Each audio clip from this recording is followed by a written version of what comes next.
अस्सलाम वालेकुम, मैं वकील बुखारी और आप देख रहे हैं एमएलडी पाकिस्तान।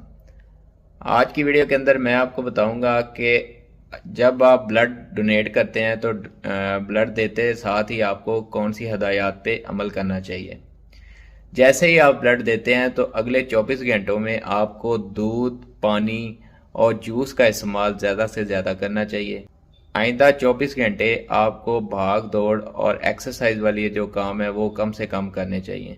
ब्लड वाली जगह पे जो पट्टी लगाई जाती है उसको आप कम से कम 2 घंटे तक उसी जगह पे लगा रहने दें, और जब आप ब्लड देते हैं तो फौरन थोड़ी देर के लिए आप उसको दबा कर रखें। अगर गनूदगी या चक्कर महसूस हों तो आपको चाहिए कि थोड़ी देर के लिए लेट जाएं, और जैसे ही आप नॉर्मल हों तो फिर अपना काम कंटिन्यू करें। जिसके अंदर ग्रीन वेजिटेबल आती हैं इनका इस्तेमाल करें, गोश्त का इस्तेमाल करें और फुलाद वाली दूसरी चीज़ों का इस्तेमाल ज़्यादा से ज़्यादा करें डाइट के अंदर।